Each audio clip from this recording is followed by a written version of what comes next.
The Houston Endowment, it's an organization, it's a foundation that helps fund and support nonprofits that serve the general kind of Houston community. And most of the organizations they work with are ones that support education or healthcare or access to public space.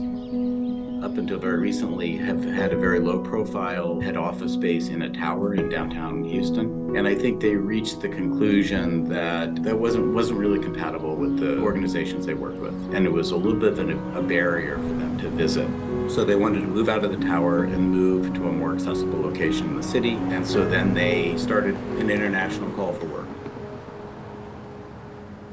My name is Kevin Daly. I'm the head of Kevin Daly Architects in Los Angeles. We've been working on public buildings and housing for about 30 years. Our real focus is on how the kind of logic of buildings and tectonics can really affect the direction of the design work as it's progressing. I think one real advantage was that the endowment was interested in an approach to building in cities that was really kind of transnational. And it was really about building in North America. As a way of responding to that, I invited Wonne Ickx from Productora. I think kind of the way we approach teaching was similar in some ways in that we really believed there were very simpler solutions to buildings. As a team, we reacted to this, I think, in a very straightforward, in a very simple way. It's a private piece of land, but it's embedded into a public park, into Spots Park. Since it has a very specific role in a public park, it kind of becomes part of a sort of public space, and it immediately gives the whole project, according to our way of thinking, very important public responsibility. How does this building relate to that public space? As we started working on the project, it really became clear that the sort of envelope of the building was really one of the most critical components. The program was pretty straightforward. It's kind of an office building. It had to have a front door and had to look out onto the city on the other side and really take advantage of the relationship it had to the city of Houston beyond and the park immediately in front of it. It also became clear that the envelope of the building had to have a very particular kind of lightness.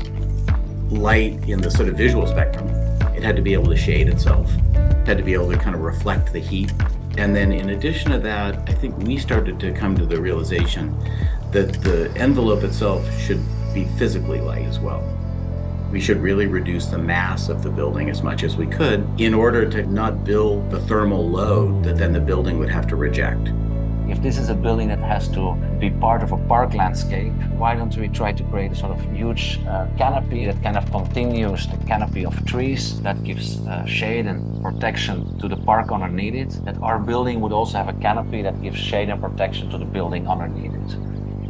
And so this canopy was really about this strategy of protecting the windows from direct light without kind of closing them off.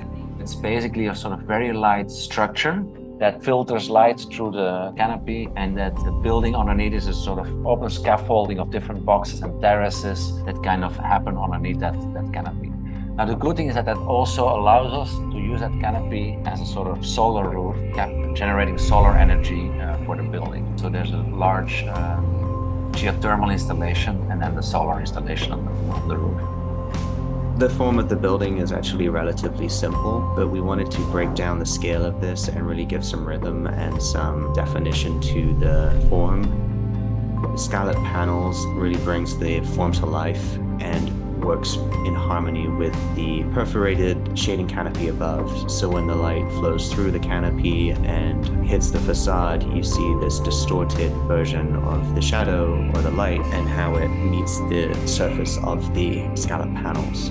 We also worked on the size of these panels and the rhythm of these panels to find an appropriate proportion for the building and the openings in the windows that made sense to the program within.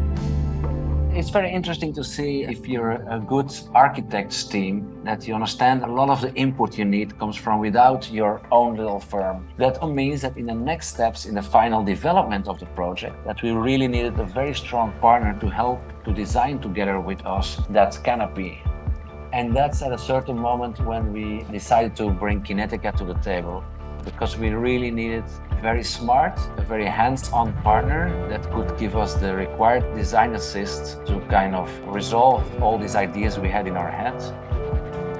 We found that Kinetica worked in a way that was very empirical, where if a design question came up, they would test it. As we were looking at these scalloped panels, and we looked at a lot of different sorts of geometries for them, the people at Kinetica said, well, we think we can do this with material that's thinner than what's specified at this moment. And we kind of had this sense like, well, that may be making it too thin.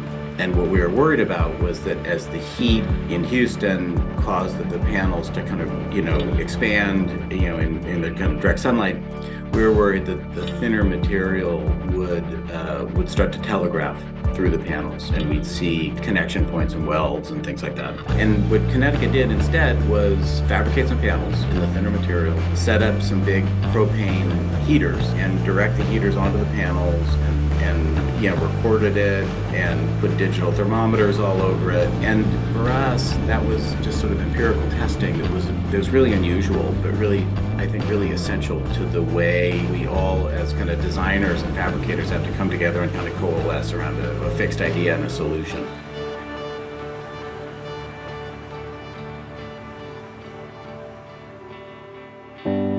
There's this extra mile that they go when they do testing on materials and when they do the production of mock-ups. Everything they present is not only meticulous in the way they work, but it's also so well designed. It's a fully custom-made piece. It's not an assembly of components that they're sourcing from other suppliers. We were able to take advantage of that, and I think that was one of the strategies that was really helpful in keeping the project in the direction we wanted it to go.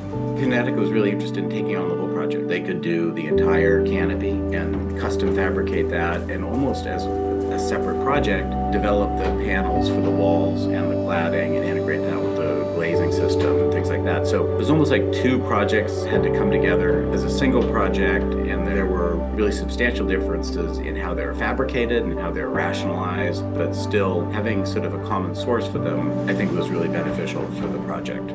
They have always a complete overview of the whole production process. While they're thinking about fabrication, they're always thinking about the shipment of it, of the wrapping of it, about the maintenance of it, and how to integrate it into the building process. I think it's that holistic approach of their design task. I think that's really very key of their work. And really that became part of the design process, and that's something that was very close to the way we think about things as well. So I think there was kind of a cultural compatibility with the way Kinetica approached the work and the way we approach our own work. Having fabricators that also understand design intent is really critical. The unusual thing about Kinetica is that they could take a project of this scale and turn it into a kind of a fully custom-made piece, and do that in a way that it didn't limit what they were able to do in terms of the overall production of it. The kind of degree of customization that they brought to the project really is normally available only for projects that are maybe 10 times its size. And so I think for us, that was something that was really unique about it. It was really unique about the experience of this, which is that it kind of brought a very rationalized building system to a scale that is otherwise, really difficult to achieve. In our experience, Kinetica fits a very unusual niche within the construction industry of being able to kind of take on kind of highly customized work and kind of produce it in a way that is also very highly rationalized. The sort of integration of the fabrication and the sequence of fabrication, having that coordinated with the placement of materials on the job site, ended up being a really important factor in the success of the project.